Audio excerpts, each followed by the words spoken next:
Bonjour, voici un horaire de Cégep de l'Outaouais pour expliquer à un étudiant comment gérer son temps. Ici, on parle du programme sciences humaines. On voit que l'horaire est réparti sur toute la semaine, du lundi jusqu'au vendredi. Et on voit qu'il y a plusieurs blocs libres, comme dans la plupart des horaires de cégepien. Ce que tu remarques, c'est que pour chaque cours, il y a le titre du cours, il y a le local du cours. Sur la version que tu reçois du cégep, il y a aussi le nom du professeur, la cote du ministère. Sur celui-ci, j'ai rajouté la pondération, c'est-à-dire le nombre d'heures que tu passes en classe ou en laboratoire, les deux premiers chiffres, et le nombre d'heures qu'on appelle le temps personnel, qui sont les heures que tu dois dédier à ce cours-là quand tu n'es pas en classe. Donc, au cégep ou à la maison, du temps que tu dois utiliser pour étudier. Si tu remarques, la plupart des cours exigent 3 heures à la maison de travail supplémentaire. Tu vas voir, quand on va les mettre dans l'horaire, ça remplit vite l'horaire. Beaucoup d'étudiants, quand ils reçoivent cet horaire-là, voient le temps libre et disent « Parfait, j'ai beaucoup de temps, soit pour mes loisirs, soit pour le travail ». Premier conseil, fais attention de ne pas mettre du travail le mercredi, parce que le mercredi, au cégep de l'Outaouais, personne n'a de cours entre 11h et 14h, et c'est un très, très bon moment pour faire les travaux en équipe. Donc, résiste à la tentation de mettre de l'emploi rémunéré ici.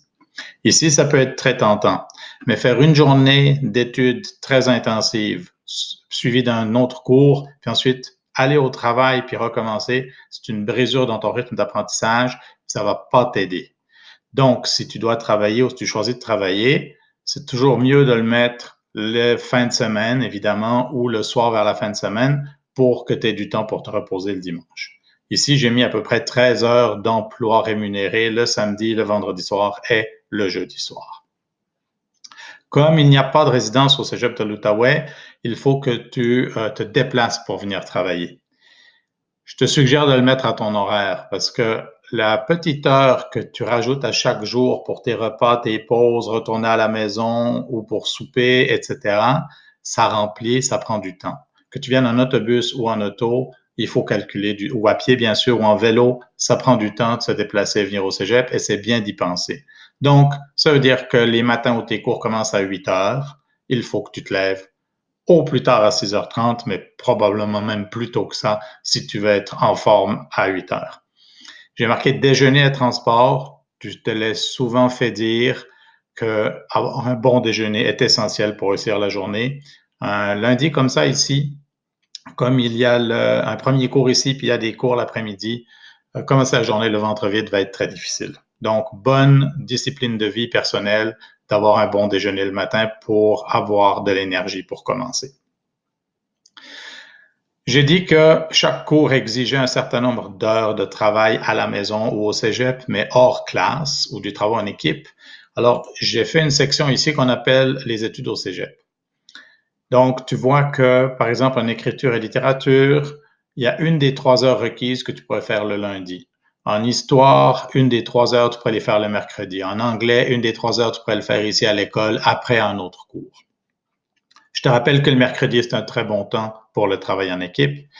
Et je te suggère aussi de mettre à ton horaire un rendez-vous, soit avec ton API, aide pédagogique individuelle. C'est une personne qui est là pour t'aider dans ton cheminement scolaire, voire pour des changements de cours ou des choses comme ça, ou d'aller dans un des nombreux centres d'aide qui existent au cégep dans toutes sortes de domaines, par exemple en français, ou pour prendre des rendez-vous avec tes professeurs.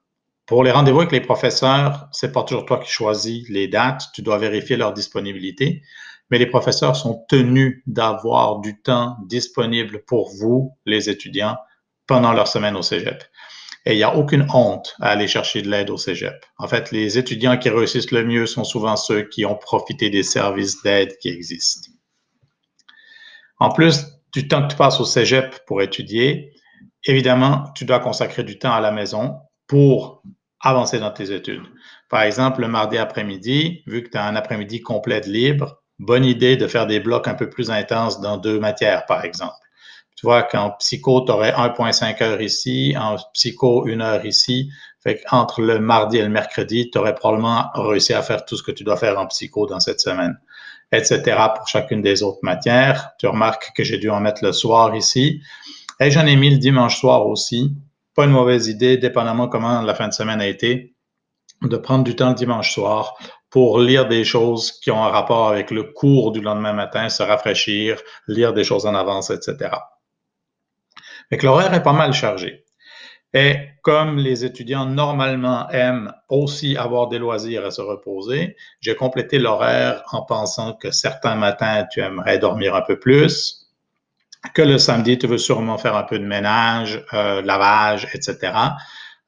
Important de vivre dans un environnement propre, important d'avoir un endroit dans la maison où tu es tranquille pour étudier, puis que cet endroit soit bien organisé. Ça donne plus le goût d'étudier quand c'est organisé que quand tout est sans dessus-dessous. Évidemment, tu vas peut-être faire du ski ou un autre sport. Ici, plutôt que dormir, tu vas peut-être aller au gym. Pareil, le soir, tu vas peut-être faire du sport, aller au gym, je ne sais pas. Mais le fait est que le soir, tes soirées vont facilement aller jusqu'à 22 heures ou plus. Donc, voilà l'horaire complet. Je te rappelle que quand tu l'as reçu, ton horaire du cégep, c'était ça, avec quand même un horaire chargé, mais l'illusion qu'il y avait beaucoup de temps libre. Et la vraie vie d'un cégepien, c'est que le temps libre est géré.